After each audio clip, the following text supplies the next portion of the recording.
Hello students of class 7. In this video also I'm going to continue about the water pollution. Last video I've explained about the definition of the water pollution and then the percentage of the water that is available in the on the earth surface and what is the percentage that is available. So in this video I'm going to explain why water pollution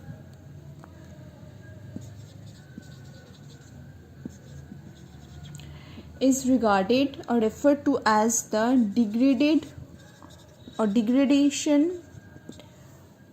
of water quality. Okay, so we all know that the water is very much an essential element for every living creature. So without this water, no living creature or no living organism can survive on this earth. Okay, it is also termed as the life blood of ecosystem.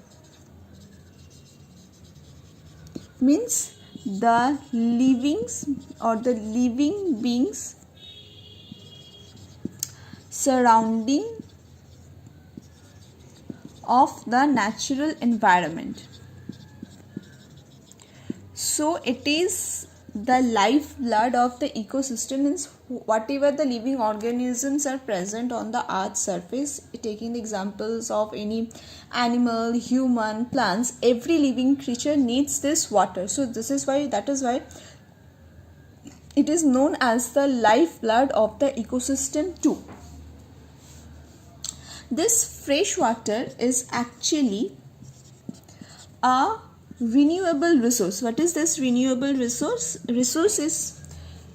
Renewable resource is something which you can renew, which will never end. Okay, this fresh water is a renewable resources. Renewable resource means the fresh water, we can renew the fresh water every time after it. If with any pollution, of course, there is a chance that we can renew the water, or we can purify the degraded water, or we can purify the polluted water. Okay, but because of the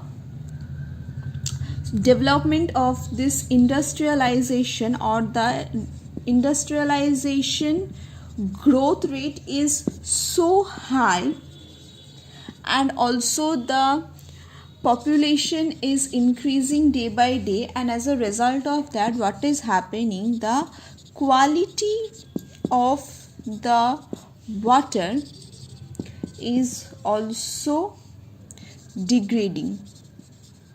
Okay, that is, it is going down below the general level, and which is actually affecting the living creature of the earth very badly. But there is a thing that we should always know, that in the real sense the water is never pure. It contains some impurities, like some which are actually dissolved or remained in the dissolved and in suspended form in the water. So what are the impurities that we actually have in the water? Like dissolved gases like H2S, then CO3, NH3, etc. are present. Dissolved minerals like calcium, magnesium, salt, etc. are present, and sometimes suspended matters like the clay, silt, sand are also present in the water sources. Okay, but there are also some natural impurities that are all these impurities that you can see over here, they are the natural impurities which is being derived from the atmosphere, from the river basin and the soil. Okay, so this is very much natural, in the sense nothing unnatural is there. Okay, so and their amount is also very low and is actually doesn't hurt any human beings or hurt any living beings. Okay, and we cannot call this, or we cannot say that this particular thing is means when these impurities are present in the water, the water is polluted. No, we cannot say that. But when the impurities from the industrial sector mixes, when the impurities like arsenic, then any metals mixes with the water and it changes the physical and the chemical compositions of the water, we can say that the water is actually polluted.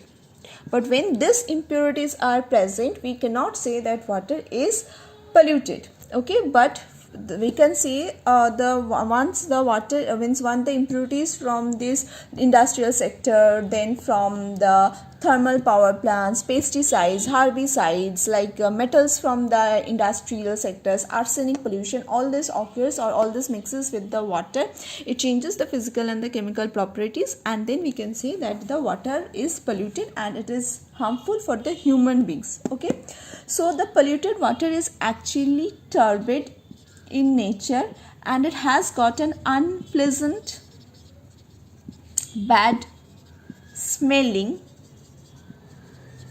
which is very much unfit for human use. Okay, so the polluted water is also harmful for both the plants and animals. Clear, everyone? Now let us see what are the sources of this water pollution. Okay, so the first source that we have are the domestic sewage,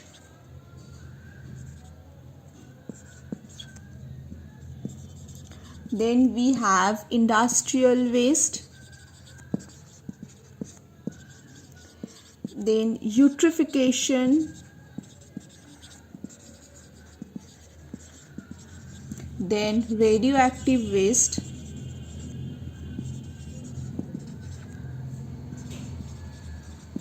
then waste from thermal plants,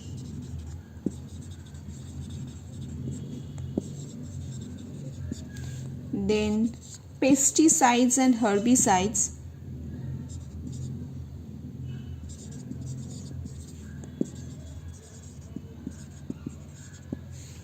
then mineral oil,